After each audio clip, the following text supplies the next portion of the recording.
And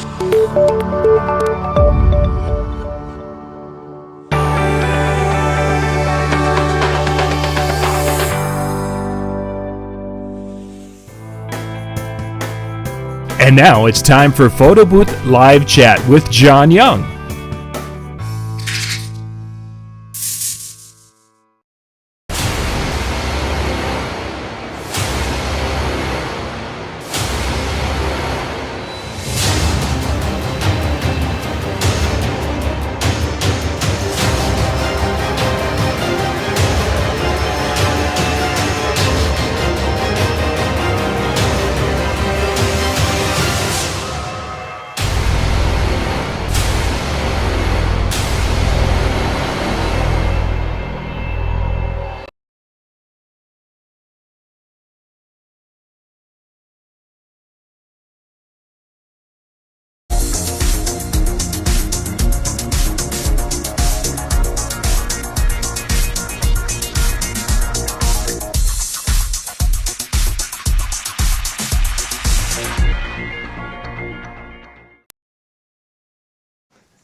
Hey, good evening and welcome to tonight's show here on PBN TV. I'm John Young, your host on our Monday night PBN TV shows.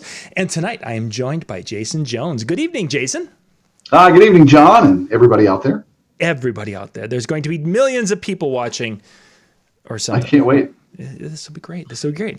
So tonight we're going to be talking about Jason's presentation he's going to be doing at the upcoming Photo Booth Expo, which will be coming up February 24th through the 27th. If you haven't heard about this, you must be sleeping under a rock. So I'm going to help you with this. You can go out to photoboothexpo.com, or you can go out if you want to just get the tickets. And it's like, hey, I know I want to be there. It's going to be cool. Jason's going to be talking. There's a lot of great presenters. Just go out to pbntv.com/tickets. That'll take you right to the portal. Use promo code PBXShow2020.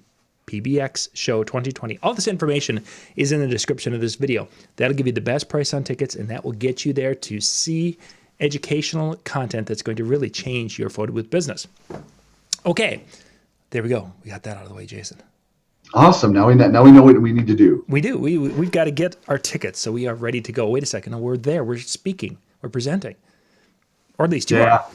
It's exciting. I'm beside myself. Yeah, it's going to be a lot of fun. I've got a lot of the tickets have been selling like hotcakes here this past. With the numbers from this past weekend, we're really some great numbers there, and the exhibit space, this is kind of a big part of the show, is almost completely sold out. There's only a few booth spaces left. And for those of you, if you haven't been to Photo Booth Expo, this is like taking a football field and filling it full. It's maybe not that big, but I mean, it's like filling this room full of exhibits, and it's almost full. Oh, it's so exciting. It is so much fun. I mean, the energy must be just like awesome. I mean, those security guards will actually look at you twice. There's that much energy. Wow. Yeah. Like everyone looks suspicious because they're at a photo booth show and they're energized. Exactly. They're energized. Can I see your pass? Oh, okay. I mean, that's and then they look at you again. Yeah, and then that's the extent of it. So Jason, you're going to be presenting, and for some people, they remember you from when your time in Las Vegas when you guys were working with the Mobile Beach Show. A lot of people saw you as part of the entertainment experience with Bill Herman, and you did some shows on DJ and TV way back in the day. Yeah. And you moved on to coaching a little bit. So let's kind of go from that coaching time frame to bringing us to today with the presentation you'll be doing. Sure. So I went to the desert to see what there was to learn, the desert away from the DJ industry for a bit. And what I really found myself in is doing business coaching. And the most unusual thing is, well, it's not unusual that I've been working with companies like DJs who are serious about making their company into a real viable business, something they could sell, something that'll support them, that's a real legitimate business kind of thing. Yeah. And so I work with I have been working with a lot of solo entrepreneurs. They've got a skill, they're good at something, they have a technical skill, they're a technician at something, and they want to make that into a business. They want to make that into a living. They want to make it into a good living. And that was really towards the latter time of your, as you were doing the DJ and TV and you were kind of wrapping that in, you were starting to get more DJs as clients in that coaching facility. Yeah, yeah. Oh, and yeah, there's been and many of those clients like really did really well in terms of like, Yeah. growing and expanding. Like you will when you're focused on the most effective activities that are going to move your business forward, and then have some accountability to keep at it and keep doing it. There's a lot to be said for showing up every day and doing the right things that need to be done, that will get you a long, long ways to having the setup and the life that you want, versus kind of going by how you feel today. Some days you're up, some days you're down. I saw a really great meme once of the life of an entrepreneur, and I think this applies to DJ, any business owner, Right. small business owner especially, right? It's like one day it's like, oh, John, I'm on top of the world. This is the best thing I could have ever done. I'm so glad I should have done this sooner. Next day, what was I thinking? It was the stupidest thing I ever thought of. I'm terrible at this. No one's ever going to hire me to this. Next day, oh my gosh, things are okay. Things are coming back. I think this is going to be good. I think we're going to make it. Next day, I don't know. I think I was crazy yesterday. And it goes on. And that Yes, doesn't really change. Just the problems get bigger, right? it And it certainly. was like that so like sums it up. So yeah, so it's been a really great experience providing support and help for people. And now we've slid into the space which I'm going to be speaking on, which is in really focusing on the sales conversation.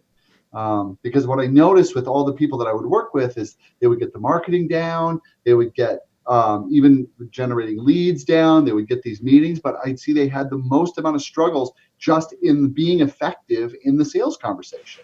Like And they he, would bomb that sales conversation. and these were small businesses. Now you had really moved as your coaching progressed out of the DJ world, and you were really working with a lot of small mom and pop type shops that were doing a variety of different types of selling of their services. Hmm. Yeah, yeah. Coaches, consultants, videographers. I've even had doulas. I've had bookkeepers. Yeah. This whole kind of variety. We all share a lot of things, in common. So when I started asking the question, why is the sales conversation so hard? Like, what is so difficult? Because you think, John, like of all the things we spend our life doing, we probably spend more time talking to one another than anything else. Oh, certainly. Don't we all have our 10,000 hours by now? Yeah. What I discovered is that, or what we discovered, because I have 5 people on my team now, and we've been doing a lot of research into the behavioral science and the social science and all that to go like, what is it that makes a bad buying experience? What makes a great buying experience? And what is it that as actually are people doing wrong? Because studies have revealed that like 30% of professional salespeople, only 30% of professional salespeople, these are ones that are trained, it's their profession. They're not just doing it as a means to get gigs or to do what they want to do or love to do, right? Hmm. They're doing it as their profession. Only 30% are effective. And 60% actually do things that drive down performance than actually enhance it. And what we discovered is really it has a whole lot to do with how we're naturally conditioned to communicate. So you're talking how we're naturally conditioned. Is this a learned thing that society has taught us over the years? Is this something as a small business owner, after defeat after defeat after defeat, we have conditioned ourselves to be this, or is this something from a different source altogether? Well, when you think about like, thinking about when you went into business for the very first time, right?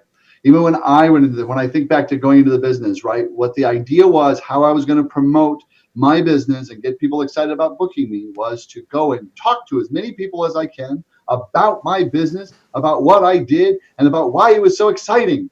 And so, what would I do? I would go out and I'd be talking and talking and telling. And there was the strategy is that I'm going to say enough exciting things that someone will hear something that they want and they like, and they'll buy it from me. Hmm. And the reality is that like nobody buys that way. I mean, that gets really annoying really fast. Like, okay, I'm happy for you, but I'm not interested in buying anything from you. But it's really nice that you're excited about that. And so, people are getting discouraged, like, geez, why is this hard? I mean, I'm good at what I do. Why don't people recognize it? Why am I not seeing it? Right. So, and we have all these experiences that we have of what selling is, which in so many cases is like push, push, push. It's like, hey, do you want this? Kind of like the best analogy is green eggs and ham. The irony is that I know sales coaches and different people who speak on sales. They go, Green, this is a great sales book, everybody. It's a terrible sales book, because the guy never asks, Why don't you like green eggs and ham? What is it about them that you don't like? He just says, try them, try them, try them. He wears him down. Okay. People have had it with that kind of sales. Like, that is not only like, is it 1995 and so old school, you will repel more people than you'll actually really attract. So the reason they're referring to green eggs and ham as being a positive in the sales world is because of the tenacity of Sam I Am. I think it is. Yeah, Sam I Am. Yep. So the stick-to-itiveness, the resolve to make the sale, that's what they're really cheering, when in reality, it should have been a much shorter conversation, and it should have been a more effective conversation. Yes, he could have actually gotten to trying them, if that what he so wished to do, a lot sooner with an inquiry. So the basic is that where everybody goes, like the natural thing to go, and what we see as important is like who's on stage, who's talking. They're the ones that are important. I want to be an influencer. I want to be in that position of influence. And when we're sitting across from someone selling them, usually we've just met them or met them very little. Maybe they know us a little bit by reputation, but otherwise we have very little influence on them at all. Plus, they're in a position where they know we want to sell something, right? And invariably, ideally, they also are interested. They're in consideration of buying what is in front of them. So you're in that conversation of consideration. So where the natural place to go is if I can say the right thing, John, then you'll want to buy what I have. Sure. And so, and I see it all the time. I see it in people that go to conferences and they go to hear speakers and they listen online. What they're listening for is, tell me what the right thing to say is, so they'll buy from me. I need those 10 magic words. Once I have them, I'm going to be awesome. Right. As if it's like the one phrase is like, John, this is really great. You got to buy it. And you're like, oh, that's it. You said it. I'm in. I'm going to buy it. That right? pays, man. Right? Like, never happen. It doesn't happen that way. Right. So what we look at is it's actually influence happens through the inquiry. Because when we looked at the brain science, what we discovered is that there's two critical parts of the brain, right? So there is the prefrontal cortex, which is your executive functioning. This is where you consider new ideas. This is where you imagine the future. This is where you solve problems. This is where you figure this out. Now, when you're in that space, you need to be really safe and comfortable. Okay. If your brain senses anything to be afraid of, then it trips the old amygdala, which is our primitive brain, that fright, flight, or freeze. And so in everyday life, we're bouncing back and forth between those two all the time. And so when someone's is in a sales conversation with you, you want them to be in that executive functioning. You want them to be considering, what would it be like to work with you? And what would this solution be like? You're going, I'm doing a show now. So and so enter the kids. Yep. I forgot to put on the light outside to say, don't enter. Anyway, so it's in the inquiry that the influence is. So, and that's the one area that people do the least amount of preparing, is actually preparing their. Go on, go upstairs. I need to talk to you. I know. We'll talk a little bit later, okay? All right, thanks, bud. And ask mom to get that pizza off your face. Okay. So anyway, it's actually in the inquiry, and it's less about what you know and being the expert, because that people think I'm going to impress you with how much I know, and then you'll want to buy from me. When actually you're just overwhelming them and overloading them most of the time with information. People can only handle so much at a time. So if you actually prepare your questions around what's unique about you in their interests, you're actually inviting them to think about things. If I say, John, don't think about a pink elephant, you're going to think about a pink elephant, right? It's like our brain goes into that space. So we're wanting to kind of guide this process a little bit with our questioning and such. Now, as people are kind of listening to this tonight, if they're able to attend the seminar on, I think it's going to be Monday afternoon is when you'll be on. What kind of things are they going to be able to come in, and you're going to be giving them tips on this process, or what's their takeaway? What are they going to be able to take away and use from the seminar? So they're going to really come away with the top three things that they really need to shift their focus on. That is going to be a huge game changer in their ability to have people say yes at the end of a sales conversation. It's about changing the intention that you have when you're coming into that conversation. It's the changing the focus that you have, like what you're focused on achieving during that conversation. That's going to change that entire experience for the person that you're selling to, that is having that sales experience. And then what there is to actually do and develop in yourself in both preparing that inquiry that is ever so important, and then how to do the inquiry. Because it's not just, if I just said, you got to ask questions, John. Oh, I've been with the people that just ask questions. It's like, enough with your inane questions. Where is this going? I don't know. They told me to ask a lot of questions. Are you ready to buy? Yeah. And so it's really about having a specific strategy with that, and then how you listen. And so, those type of things put together is going to give a real roadmap of what there is to work on to become someone people love to buy from. And is this something that is a learned over time and increases your skill in this area, or how do you become very effective at that sales conversation? The learned over time. So there's some of it is instant gratification. Okay.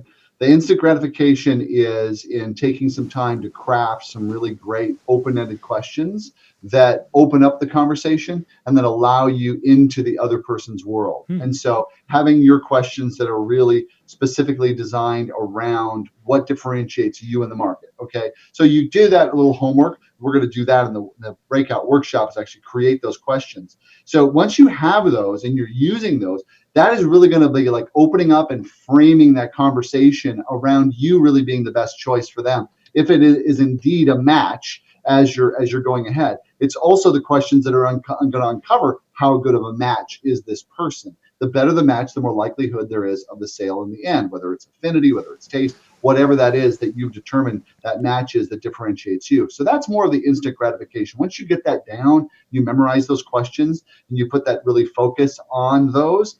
That is the stuff you get to enjoy, benefit from right away. What takes more time is actually practicing that listening to understand the other person, the person who's sitting over there. Our tendency is to listen to ourselves talk in our heads about what the person is saying. That's our normal human place to go, right?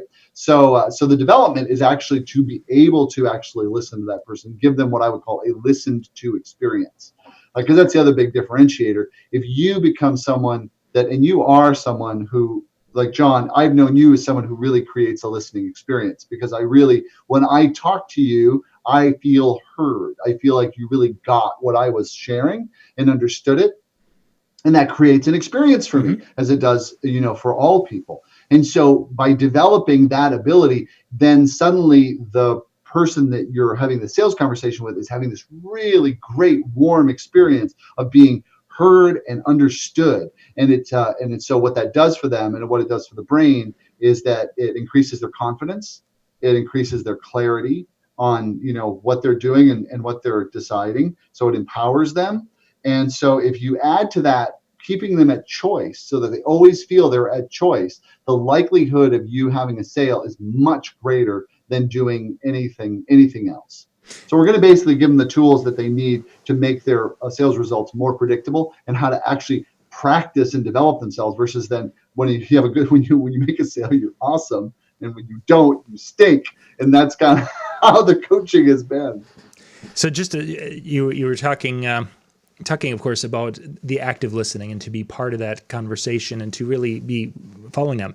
To give you guys out there an opposite, the type of situations where Jason's talking and I get to the point basically where, well, that's great. That's good information, Jason. Now let's talk about me more.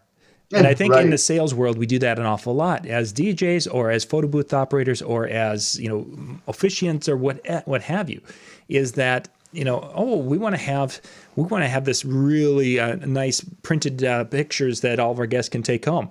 Well, that's great, but this photo book is really cool, and I'm sure you really want that. And instead of listening to exactly what they're wanting and then building off or what have you, it's steamrolling them is really, I think, the area in which a lot of us need to unlearn the steamrolling aspect of it.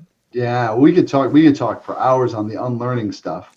So yeah, steamrolling, overwhelming is, in that same category, which is just like, dumping tons and tons of great information on the person, where they're just like, I can't make a decision. You gotta, we forget that the whole point of that sales conversation is to set up making a confident decision.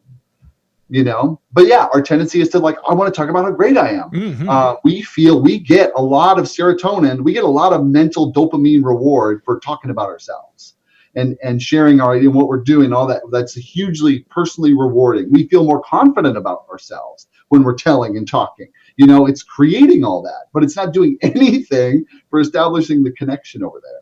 So it's like, yeah, like rule number one, if you took one thing away from this podcast that we're talking about, is like, ask questions first, understand their world before you offer anything.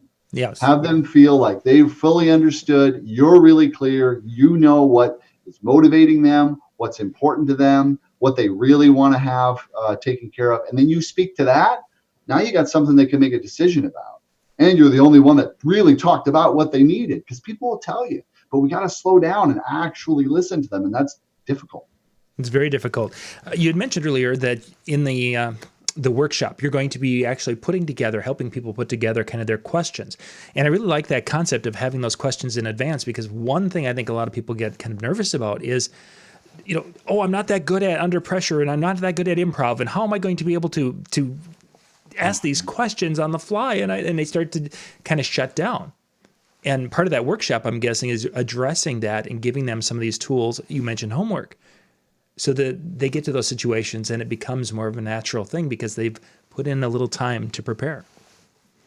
Well, absolutely. And if you do the intellectual work of crafting your questions, the questions you have to remember are maybe at most a dozen for your whole sales conversation. Sure. The rest are going to be really follow-up questions. Otherwise, it's like really thoughtful questions. Because you're right, under pressure, this is why with preparing for a sales conversation, there's what there is to craft, what there is to memorize, and what there is to practice. So that when you show up, you can bring everything into being in the moment with that person and then just be able to pull the rest out as you need it. It's the same as like when you're doing that, when you're doing a grand entrance and you have a different way of delivery that you feel is really great and it delivers every time and you've rehearsed it and you've done it really well. Well, you've practiced that. You've got to bring that, right? So now it's a matter of just doing it in such a way that it sounds like you're doing it for the first time, like you believe everything and you're in that moment. You're not just doing it. Well, the same thing is with that sales conversation. So you have those questions prepared. Now you can relax and really get over there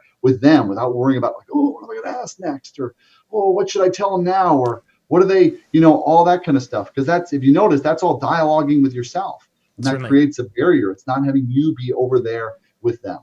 Let's talk about, we've got a few more minutes here before we wrap up, Jason. The workshop is going to be the prep time and such. Let's talk about the concept of practicing these skills. What in the world of a small business owner, how do you recommend that they practice in a semi-live situation where there's not money on the line to a point?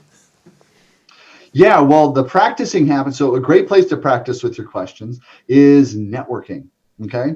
Now, even though networking is the best, especially because remember, everybody shows up to sell something, but nobody's showing up to buy. So you go there, and the idea that people have to sell something is like, oh, hey, John, nice to meet you. I'm a coach. I'm really great. You look like you might want some coaching.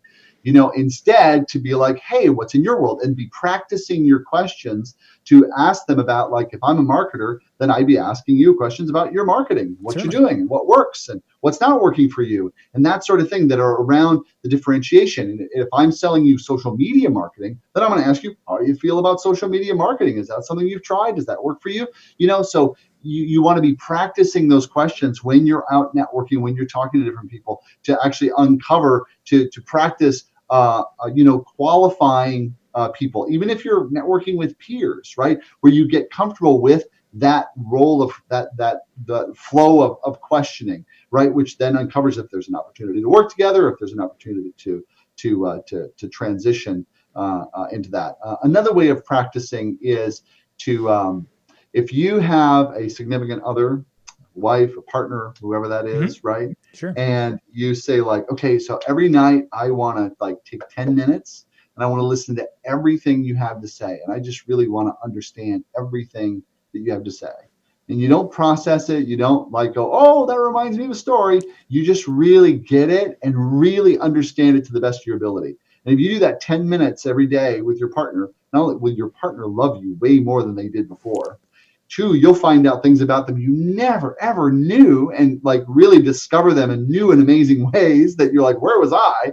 And three, it will make you so much more present in that sales conversation that the person will really experience you as someone who really cares, not just a guy saying, hey, I really care about your event, so let's get this going. And I think probably when we boil it all down, that really caring is and getting that to come across is what's so hugely important, really in all aspects of life, whether it's in that with significant other, if it's in the sale, if it's even having a conversation with your children. It's all about, sharing the love and sharing the caring. Yeah, authentically caring and really supporting them to make a confident decision. Yeah. That's what they want to do in that sales conversation is make a confident decision. So if you can support that and help them do that, your likelihood of getting that in your favor is going to be much higher. For those of you who will be joining us in February, Jason will be on stage at Photo Booth Expo Monday, February 24th, and you'll be able to come in there. And it's going to be Monday's going to be the thought process. You're going to be going through and learning some of these things. For some of you, it might be the first time. For some of you, you might have heard parts, but there's going to be parts that will be, things I need to work on. Then if you look at that and you're like, I want to go deeper, there's going to be a masterclass on Wednesday during the Photo Booth Expo week where you can come in and have a small group session with Jason and go through and develop the questions and develop the process and develop the thoughts behind showing that caring that will get you eventually to the point of being able to make sales that are going to be leading to more referrals. I think it's probably the part that we don't talk about enough is that when you do this, this is like bottling up what Bill Herman does in many ways. Yeah. Is that Bill, his clients, they love Bill because Bill cares. And well, what's even more amazing, if you give somebody an amazing experience and a sales experience, you'll have people that don't buy from you, but refer you. Yes. Yeah, and we've heard that story numerous times. So this would be a great look at the sales conversation and how it can work for you and work for your potential clients out there. So, Jason, if people would like to find out more information about some of the coaching and things that you're doing, where could they go to check those out? You can just go to thecoachinghour.com. It's all there, and I'm easy to find on Facebook. I'm the only one wearing a hat. Just search hat. search image search hat, guy in hat, and it'll be something there. Thank you guys for being with us tonight out on the different channels and such. If you again have any questions, you can go to the Coaching Hour and look Jason up. Otherwise, we will see you. Links and everything are down in the description below this video, but we will see you in Vegas coming up here in February. Thanks everybody. Bye-bye.